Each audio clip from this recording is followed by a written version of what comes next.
ನನ್ನ ನೆಚ್ಚಿನ ಸೈಂಟಿಸ್ಟ್ ಯಾರು?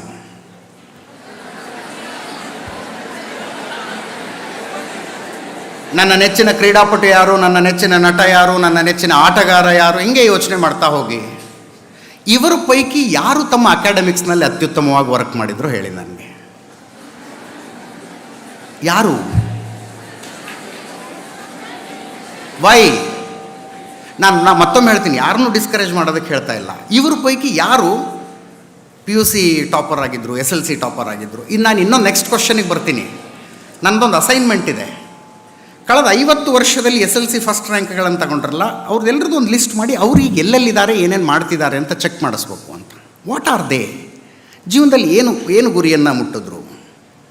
What I am trying to tell you is, ನೀವು ಪಡೆದಂಥ ಬೆಸ್ಟ್ ಮಾರ್ಕ್ಸ್ ಇದಾವಲ್ಲ, ಇದು ನಿಮ್ಮ ಬದುಕಿನ ಮುಂದಿನ ಒಂದು ಡೋರನ್ನು ಓಪನ್ ಮಾಡುತ್ತೆ ಅಷ್ಟೇ. ಒಂದು door. What is that door? You may get into the best engineering college, you may get into a medical college. ಅಲ್ಲೂ ಇಷ್ಟೇ ಅದ್ಭುತವಾಗಿ ಓದ್ತೀರಿ. ನಾಳೆ ದಿವಸ ಕ್ಯಾಂಪಸ್ ಸೆಲೆಕ್ಷನ್ ಅಂತ ಬಂದರೆ ಅದು ಒಂದು ಡೋರ್ ಓಪನ್ ಆಗುತ್ತೆ ನಿಮಗೆ. ಅದರ ನಂತರದಿದೆಯಲ್ಲ, ನಿನ್ನ ಮಾರ್ಕ್ಸ್ ಎಷ್ಟು ಅಂತ ಯಾವನೂ ಕೇಳಲ್ಲ, ಯಾರೂ ಕೇಳಲ್ಲ.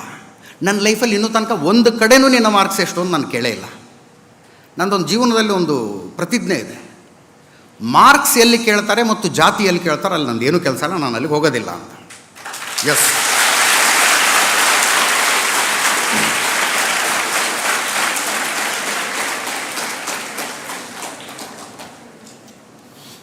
ಮಾರ್ಕ್ಸು ಮತ್ತು ಜಾತಿ ಎರಡನ್ನು ಎಲ್ಲಿ ಕೇಳ್ತಾರೆ ಅಲ್ಲಿಗೆ ನಾನು ಹೋಗೋದಿಲ್ಲ ಅಂತ. ತಗೊಂಡು ಏನು ಮಾಡ್ತೀರಿ ಜಾತಿನ? ನಾನೇನು ಅಪ್ಲಿಕೇಶನ್ ಹಾಕ್ಕೊಂಡಿದ್ನ ಇಂಥ ಜಾತಿಲಿ ಹುಟ್ಟಬೇಕು ಅಂತ? ಮಾರ್ಕ್ಸು ನೀವು ಟೆಕ್ಸ್ಟ್ ಬುಕ್ ಬರೆದಿಟ್ಟರೆ ಹಣೆ ಬರೋಕ್ಕೆ ಓದೋಕ್ಕಾಗತ್ತಾ? ನನ್ನಂತವನಿಗಂತೂ ಆಗಲ್ರಿ ಅದು ಓದೋಕ್ಕೆ. ಅದನ್ನು ಓದಿ ಎಲ್ಲಿಂದ ತರಲಿ ನಾನು ಮಾರ್ಕ್ಸು? ನೋ, ನನ್ನ ಕೈಯಲ್ಲಿ ಇರೋದಲ್ಲಪ್ಪ ಅದು. ಇಲ್ಲಿ ಓದಿ ರ್ಯಾಂಕ್ ತೊಗೊಂಡಂಥ ವಿದ್ಯಾರ್ಥಿಗಳಿಗೆ ಅಭಿನಂದನೆಗಳು. ನನಗೆ ನೀವು ರೂಢಿಸಿಕೊಂಡಷ್ಟು ಶಿಸ್ತನ್ನು ನಾನು ರೂಢಿಸಿಕೊಳ್ಳೋದಕ್ಕಾಗಲಿಲ್ಲ ಜೀವನದಲ್ಲಿ. I regret. ನಾನು ನಿಮ್ಮಷ್ಟು ಚೆನ್ನಾಗಿ ಓದಿದ್ರೆ ಅಟ್ಲೀಸ್ಟ್ ನಿಮ್ಮ ಅರ್ಧನಾರು ಮಾರ್ಕ್ಸ್ ತೆಗಿತಿದ್ನೋ ಏನೋ. ಭಾಳ ಜನ ಮೊನ್ನೆ ಒಂದು ಯಾವುದೋ ಪ್ರತಿಭಾ ಪುರಸ್ಕಾರದಲ್ಲಿ ವಿದ್ಯಾರ್ಥಿ ಹೇಳ್ತಾ ಇದ್ದ 625ಕ್ಕೆ 600 ಮಾರ್ಕ್ಸ್ ಏನೋ, ನನಗೆ ಯಾಕೆ 25 ಕಡಿಮೆ ಆಯಿತು ಅಂತ ಯೋಚನೆ ಮಾಡ್ತಿದ್ದೀನಿ ನಾನು ಅಂತ. ನಾನು ಯೋಚನೆ ಮಾಡ್ತಿದ್ದೆ, ಅವ್ನ ಮಾರ್ಕ್ಸಲ್ಲಿ ಇಬ್ಬರು ಪಾಸ್ ಆಗ್ಬೋದಾಗಿತ್ತಲ್ಲ ಅಂತ ನಾನು ಯೋಚನೆ ಮಾಡಿದೆ. ಇಬ್ಬರು ಪಾಸ್ ಆಗ್ಬೋದಾಗಿತ್ತಲ್ಲ. ಇಬ್ಬಿಬ್ಬರು ಪಾಸ್ ಆಗುವಷ್ಟು ಮಾರ್ಕ್ಸ್ಗಳನ್ನು ಒಬ್ಬೊಬ್ಬರು ತಗೊಂಡಿದ್ದೀರಿ ನೀವು, ಅಭಿನಂದನೆಗಳು. ಆದರೆ ಇಲ್ಲಿಂದ ಮೈ ಮರಿಬೇಡಿ ಅನ್ನೋದು ನನ್ನ ಸಲಹೆ. ಇಲ್ಲಿಂದ ಮೈ ಮರಿಬೇಡಿ. ನೀವು ತಗೊಂಡಂಥ ಮಾರ್ಕ್ಸ್ಗಳು it will be help. I am not telling ಇದೇನು ಸಹಾಯನೇ ಆಗಲ್ಲ ಅಂತಲ್ಲ. ನಿಮ್ಮ ಕರಿಯರ್ನ ಮುಂದಿನ ಒಂದು ಬಾಗಿಲು ಅಥವಾ 2 ಬಾಗಿಲುಗಳನ್ನು ತೆರೆಯಬಲ್ಲದು. ಅದಕ್ಕಿಂತ ಮುಂಚೆ ಇದೆಯಲ್ಲ, it is all about attitude. It is all about attitude. ನೀವು ಸವಾಲುಗಳನ್ನು ಹೆಂಗೆ ಸ್ವೀಕಾರ ಮಾಡ್ತೀರಿ? ಚಾಲೆಂಜಿಂಗ್ ಸಿಚುವೇಷನ್ಗಳಲ್ಲಿ ಹೆಂಗೆ ಬಿಹೇವ್ ಮಾಡ್ತೀರಿ? How is your communication? ನೀವು ಎದುರು ಹೋಗಿ ನಿಂತ್ಕೊಂಡ್ರೆ ಏನು ಕಾನ್ಫಿಡೆನ್ಸ್ನಲ್ಲಿ ಮಾತಾಡ್ತೀರಿ? ಅದರಿಂದ ಮುಂದಿನ ಬಾಗಿಲುಗಳು ತೆರೀತಾ ಹೋಗ್ತವೆ. ಆವಾಗ ಬಹಳಷ್ಟು ಜನರಿಗೆ ಆಶ್ಚರ್ಯ. ಇಂಥ ಆಶ್ಚರ್ಯಗಳನ್ನು ನಾನು ನನ್ನ ಕ್ಲಾಸ್ಮೇಟ್ಸಿಗೆ ಭಾಳ ಸಲ ಕೊಟ್ಟಿದ್ದೀನಿ. ನಿಮ್ಮ ಕ್ಲಾಸಿನಲ್ಲಿ ಅತ್ಯಂತ ದೊಡ್ಡ ಅನ್ನಿಸಿಕೊಂಡವನು ಯಾರೋ ನಿಮ್ಮನ್ನು ಓವರ್ಟೇಕ್ ಮಾಡ್ಕೊಂಡು ಹೋಗ್ಬಿಡ್ಬೋದು. When it comes to confidence, when it comes to attitude, ಯಾರನ್ನು ದಡ್ಡ ಅಂದ್ಕೊಂಡಿರ್ತಾರಲ್ಲ ಅವರು ಓವರ್ಟೇಕ್ ಮಾಡ್ಕೊಂಡು ಹೋಗ್ಬಿಡ್ಬೋದು. ಯಾಕಂದ್ರೆ ದಡ್ಡರಲ್ಲಿ ಕಾನ್ಫಿಡೆನ್ಸ್ ಜಾಸ್ತಿ ಇರುತ್ತೆ. ಅವ್ರ ಹತ್ರ ಏನಾದ್ರು ಸವಾಲು ಸ್ವೀಕರಿಸ್ತೀನಿ ಅನ್ನೋ ಕಾನ್ಫಿಡೆನ್ಸ್ ಜಾಸ್ತಿ ಇರುತ್ತೆ. ನಾನು ತುಂಬ ಸಲ ಇಂಟರ್ವ್ಯೂ ಮಾಡ್ತಾ ಇರ್ತೀವಲ್ಲ ನಮ್ಮ ಚಾನಲ್ಗೆ, ಹುಡುಗರು ಬೇಕು ಅಂತ. ಒಬ್ಬ ಹುಡುಗ ಬಂದಿದ್ದ. ಈ ಭಾಷಣ ಅವನು ಏನಾದ್ರು ನೋಡ್ರಿ ಭಾಳ ಬೈತಾನೆ ನನಗೆ. ಹುಡುಗ ಬಂದಿದ್ದ, ಹಾವೇರಿ ಅವನು. ಒಂದು 7 ಜನರ ಇಂಟರ್ವ್ಯೂ ಆದಮೇಲೆ ಕರೆದ್ವಿ ಅವನ್ನ. ಕರೆದು ಏನೋ ಹೆಸರು ಅಂದ್ವಿ. ಅವ್ನ ಹೆಸರು ಹೇಳ್ದ. ಏನು ಮಾಡ್ತೀಗ ಅಂತ. ಪಾಂಡವ ಪೇಪರಲ್ಲಿ ಕೆಲಸ ಮಾಡ್ತೀನಿ ಅಂದ. ಪಾಂಡವ ಅಂತ ಪೇಪರ್ ಇದೆಯಾ ಅಂದೆ ನಾನು.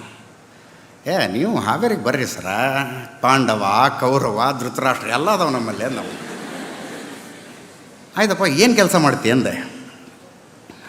ಸರ ಬೆಳಗ್ಗೆ ಬರ್ತೀನಿ ಆಫೀಸ್ಗೆ, ಪ್ರೆಸ್ ಮೀಟ್ ಇರ್ತಾವೆ, ಹೋಗಿ ಪ್ರೆಸ್ ಮೀಟ್ ಕವರ್ ಮಾಡ್ತೀನಿ, ವಾಪಸ್ ಆಫೀಸಿಗೆ ಬಂದು ಟೈಪ್ ಮಾಡ್ತೀನಿ, ಆಮೇಲೆ ಪೇಜ್ ಹಾಕ್ತೀನಿ.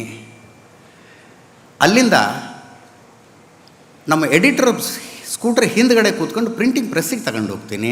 ಪ್ರಿಂಟಿಂಗ್ ಆದಮೇಲೆ ಬಂಡಲ್ ಕಟ್ತೀನಿ, ಬಂಡಲ್ ಆದಮೇಲೆ ಹೋಗಿ ಬಸ್ಸಿಗೆ ಹಾಕ್ತೀನಿ ಅಂದ. ನೀವು ಒಂದು ಪತ್ರಿಕಾ ಕಚೇರಿ ಅಷ್ಟು ಕೆಲಸ ಮಾಡ್ತಿದ್ದೀನಿ ಅಂತ ಹೇಳ್ತಿದ್ದ ನಾವು. ಇದನ್ನೆಲ್ಲ ಮಾಡ್ತೀಯೇನೋ ಅಂದೇನ. ಅದಕ್ಕೆ ಅವನಂದ, ಹ್ಞೂ ಸರ್ ನಮ್ಮ ಎಡಿಟ್ರ್ ಸಣ್ಣ ಮಗು ಇದೆ, ಅವರು ಹೆಂಡತಿ ಎಲ್ಲರೂ ಹೊರಗಡೆ ಹೋಗ್ತೀನಿ, ಮಗು ನೋಡ್ಕೊಂಡ್ರೆ ಮಗುನ ನೋಡ್ಕೊತೀನಿ ನಾನು ಅಂದ. ಐ ವಾಸ್ ಲೈಕ್, ಏನಪ್ಪ ಒಂದು ಆ್ಯಟಿಟ್ಯೂಡ್ ಅಂದೆ ನಾನು. ಸಂಬಳ ಎಷ್ಟು ಕೊಡ್ತಾರೆ ಅಂದ. ಅದು ಬಿಡಿ ಸರ್, ಹಾವೇರಿದೆ ಏನು, ಅದನ್ನೇನು ತಗೊಂಡು ಏನು ಮಾಡ್ತೀರಿ, ನೀವು ಎಷ್ಟು ಕೊಡ್ತೀರಿ ಹೇಳ್ರಿ ಅಂದ ಅವನು. ಹಂಗಲ್ಲೋ ತಮ್ಮ, ಅಲ್ಲಿ ಎಷ್ಟು ಕೊಡ್ತಾರೆ ಹೇಳೋ, ಅದ್ರ ಮೇಲೆ ಡಿಸೈಡ್ ಮಾಡಬೇಕು. ಅವನಂದ, ಸರ ಬೆಳಗ್ಗೆದ್ದು ನಾನು ನಮ್ಮ ಎಡಿಟರ್ ಮನೆಗೆ ಅವ್ರ ಹೆಂಡತಿ ಹತ್ರ, ಮೇಡಮ್ ನಾಷ್ಟ ಏನು ಮಾಡಿರಿ ಅಂತ ಹೋಗ್ತೀನಿ, ಬಟ್ ಬೆಂಗಳೂರಾಗ ನಿಮ್ಮ ಮನೆಗೆ ಬರೋಕ್ಕಾಗಲ್ಲ ನನಗೆ ಅಂದವನು. Look the way he presented himself ಐಸೆ. ಅವನು ನಮ್ಮ ಊರಲ್ಲಾದರೆ ನಮ್ಮ ಎಡಿಟರ್ ಮನೆಗೆ ಹೋಗಿ ಅವ್ರ ಹೆಂಡತಿ ಹತ್ರ ಕೇಳ್ತೀನಿ ನಾನು, ಮೇಡಮ್ ನಾಷ್ಟ ಏನು ಮಾಡಿರಿ ಹಾಕ್ಕೊಡ್ರಿ ಅಂತೀನಿ. ಇಲ್ಲಿ ಅಜಿತ್ ಹನ್ಮಕ್ನವ್ರ ಮನೆಗೆ ಬಂದು ಕೇಳೋಕ್ಕಾಗಲ್ಲಲ್ಲ, ಅದಕ್ಕೆ ಸಂಬಳ ಅದೇ ಬೇರೆ ಇದೇ ಬೇರೆ, ಇದನ್ನು ನೋಡ್ಕೊಂಡು ಡಿಸೈಡ್ ಮಾಡಿರಿ ಅಂದವನು. ಅದಾದಮೇಲೆ ಕೇಳಿದೆ, ಆಯ್ತಪ್ಪ ಈಗ ನೌಕರಿ ಕೊಡಲ್ಲ ಅಂದರೆ ಏನು ಮಾಡ್ತೀಯ? ಲಾಲ್ಬಾಗ್ ವಿಧಾನಸೌಧ ನೋಡ್ಕೊಂಡು ಊರಿಗೆ ಹೋಗ್ತೀನಿ ರೀ ಅಂದ.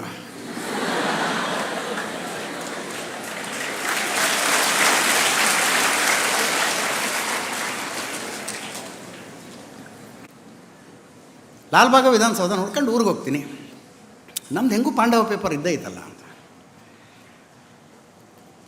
ನಾನು ಇಲ್ಲ, ಇವನು ಕೆಲಸಕ್ಕೆ ತಗೊಳ್ಳೇಬೇಕಂತ ಡಿಸೈಡ್ ಮಾಡಿದ್ದ, ತಗೊಂಡೆ ಅವನು. ಸುಮಾರು ವರ್ಷ ನನ್ನ ಜೊತೆ ಕೆಲಸ ಮಾಡಿದ್ಮೇಲೆ ಪಳಗ್ದ. ಇತ್ತೀಚೆಗೆ ನನಗೊಂದು ಸುದ್ದಿ ಬಂತು, ಅವನನ್ನು ಬೇರೆಯವ್ರು ಯಾರೋ ಆಫರ್ ಮಾಡಿ ಕರೀತಿದ್ದಾರೆ ಅಂತ. ಅವನು ಕರೆದು ಕುಡಿಸ್ಕೊಂಡು ನಿನಗೆ ಎಷ್ಟು ಸಂಬಳ ಬೇಕು ಹೇಳಿ ಮಾರ, ದಯವಿಟ್ಟು ಬಿಟ್ಟು ಹೋಗಬೇಡ ಅಂತ ಹೇಳಿದೆ. What is it? ಅವ್ನ ಮಾರ್ಕ್ಸ್ ಎಷ್ಟೋ ನಂಗೆ ಗೊತ್ತಿಲ್ಲ.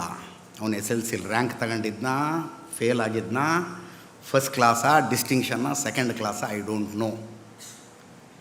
ಉತ್ತರ ಕರ್ನಾಟಕದ ಹಾವೇರಿ ಪಕ್ಕದ ಹಳ್ಳಿಯೊಳಗೆ ಒಂದು ಹುಟ್ಟಿ ಬೆಳೆದಂಥ ನೇಟಿವ್ ನಾಲೆಜ್ ಇತ್ತು ನೋಡ್ರಿ. ಆ ನೇಟಿವ್ ನಾಲೆಜ್ ಕಾರಣಕ್ಕಾಗಿ ಬಂದ ಅವನು. Today I can say is the asset. ಈ ಭಾಷಣ ಅವ್ನು ನೋಡ್ರೆ ಮತ್ತೆ ಸೊಕ್ಕ ಬಂದುಬಿಡುತ್ತೆ. ನಾವು ನಮ್ಮ ಆಫೀಸ್ನಾಗ ಕೆಲಸ ಮಾಡ್ತಾನೆ. ಅದು ಒಬ್ಬ ಮನುಷ್ಯನ ಕೈ ಹಿಡಿಯೋದು. ಅದು ಯಾರನ್ನ ಪಕ್ಕಕ್ಕೆ ಸರಿಸಿ ಆ ಹುಡುಗನ ಸೆಲೆಕ್ಟ್ ಮಾಡ್ಕೊಂಡಿದ್ದೆ ಅಂದರೆ, ಜರ್ನಲಿಸಮ್ನಲ್ಲಿ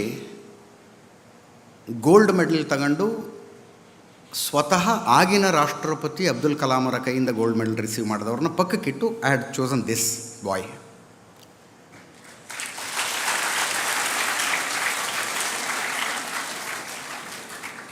ಅದಕ್ಕೆ ಇಲ್ಲಿ ಯಾರು ನಿಮ್ಮನ್ನು ನೀವು ದಡ್ರು ಅಂದ್ಕೊಂಡಿದ್ದೀರಿ, ನಿಮಗೇನೋ ಅರ್ಥ ಆಗ್ತಿಲ್ಲ ಅನ್ನಿಸ್ಕತ್ತಿದೆ, ಡಿಸ್ಕರೇಜ್ ಆಗಬೇಡಿ. ಈ ಮಕ್ಕಳು, ರ್ಯಾಂಕ್ ಪಡೆದಿರೋ ಮಕ್ಕಳು ಯಾವ ಕಾನ್ಸಂಟ್ರೇಷನನ್ನು ಹಾಕ್ತಿದ್ದಾರೆ, ಯಾವುದಕ್ಕೆ ಸಮಯ ಕೊಡ್ತಾರೆ, ಅದನ್ನು ನೀವು ಯಾವುದ್ರಲ್ಲಿ ಹಾಕಬಹುದು, ಹಾಕ್ತಾ ಇದ್ದೀರಿ. ಯಾವುದರಲ್ಲೂ ಹಾಕ್ತಿಲ್ಲ ಅಂದ್ರೆ ನೀವು ಫೇಲ್ ಆಗೋದು ಗ್ಯಾರಂಟಿ, ಡೆಫಿನೆಟ್ಲಿ. ಇವರು ಟೆಕ್ಸ್ಟ್ ಬುಕ್ ಓದೋದ್ರಲ್ಲಿ ಏನು ಕಾನ್ಸಂಟ್ರೇಷನ್ ಹಾಕ್ತಿದ್ದಾರೆ, ಸಮಯ ವ್ಯಯ ಮಾಡ್ತಿದ್ದಾರೆ, ಅದಕ್ಕೋಸ್ಕರ ಏನು ತಲೆ ಕೆಡಿಸ್ಕೊ, ಅದನ್ನು ನೀವು ಇನ್ಯಾವುದ್ರಲ್ಲಾದರೂ ಮಾಡುತ್ತಿದ್ದರೆ ತಲೆ ಕೆಡಿಸ್ಕೋಬೇಕಾಗಿಲ್ಲ. ನಂದು ಹಂಗೆ ಇತ್ತು ಕತೆ. ಕಾದಂಬರಿ ಓದಬೇಕು ಅಂದರೆ ಇದು ಭಾಳ ವರ್ಷಗಳ ತನಕ ಮುಂದುವರ್ಕೊಂಡು ಹೋಗಿದ್ದು. ಒಂದು ಸಲ ಹುಬ್ಳಿಗೆ ಬರಬೇಕು ಅಂತ ನಾನು ಬೆಂಗಳೂರಿಗೆ ಹೋಗಿದ್ದು. ಫಸ್ಟು ಮೆಜೆಸ್ಟಿಕ್ ಬಸ್ ಸ್ಟ್ಯಾಂಡಲ್ಲಿ ಕೂತ್ಕೊಂಡು, ಬಸ್ಸು ರಿಸರ್ವೇಷನ್ ಮಾಡಿಸಿದ್ದೀನಿ, ಮೆಜೆಸ್ಟಿಕ್ ಬಸ್ ಸ್ಟ್ಯಾಂಡಲ್ಲಿ ಕೂತ್ಕೊಂಡು ಪರ್ವ ಓದ್ತಿದ್ದೀನಿ. ಬಸ್ ಬಂದಿದ್ದು ಗೊತ್ತಿಲ್ಲ, ಹೋಗಿದ್ದು ಗೊತ್ತಿಲ್ಲ ನನಗೆ. ಓದೋದಂದ್ರೆ ಹಂಗೆ ಓದ್ಬಿಡ್ತಿದ್ವಿ.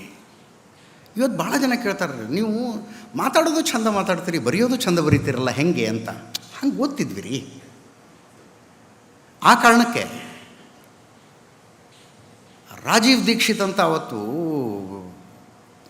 ಒಬ್ಬ ಅದ್ಭುತ ಭಾಷಣಕಾರ, ಸ್ವದೇಶಿ ಜಾಗರಣ ಮಂಚ ಅಂತ ಕಟ್ಕೊಂಬರ್ತಿದ್ರು ಅವರು ಹುಬ್ಬಳ್ಳಿಗೆ ಬಂದ್ರೆ ನಮಗೂ ನಿದ್ದೆ ಇಲ್ಲ, ನೀರಡಿಕೆ ಇಲ್ಲ, ಊಟ ಇಲ್ಲ, ಈ ಮನೆ ಇಲ್ಲ.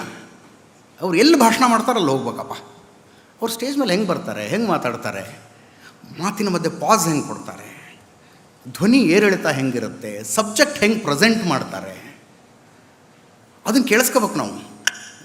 ಅವ್ರು ಯಾವಾಗಾರು ಯಾರು ಕರೆದು ನಿಲ್ಲಿಸಿ ನಿನ್ನ ನೆಚ್ಚಿನ ಮಾತುಗಾರ ಯಾರು ಅಂದ್ರೆ ನಾನು ರಾಜೀವ್ ದೀಕ್ಷಿತ್ ಅಂತ ಹೇಳ್ತಿದ್ದೆ. ಅಷ್ಟು ಚಂದ ಮಾತಾಡೋರು, ಹುಚ್ಚಿತ್ತದು.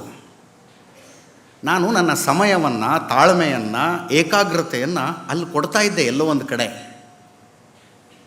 ಹೌದು, ನನಗೆ sine theta into cos theta ಏನೋ ಟ್ಯಾನ್ ತೀಟಾ ಏನೋ ಐ ಡೋಂಟ್ ಅಂಡರ್ಸ್ಟ್ಯಾಂಡ್ ದ್ಯಾಟ್. ನಂಗೆ ಅರ್ಥ ಆಗೋದಿಲ್ಲ ಅದು. ಈ ತಾರೇ ಜಮೀನ್ ಪರ್ ಸಿನಿಮಾ ಬಂದಿತ್ತಲ್ಲ, ದರ್ಶಿಲ್ ಯಾರ್ದದು, ಅವ ಕ್ಲಾಸಲ್ಲಿ ಕೂತ್ಕೊಂಡಾಗ ಈ ಬ್ಲ್ಯಾಕ್ ಬೋರ್ಡಿಂದ ಅಂಕಿಗಳು ಬಂದಂಗೆ ಆಗ್ತಾ ಗೊತ್ತಾ, ಎಕ್ಸಾಕ್ಟ್ಲಿ ಹಂಗೆ ಆಗ್ತಿತ್ತು ನನಗೆ.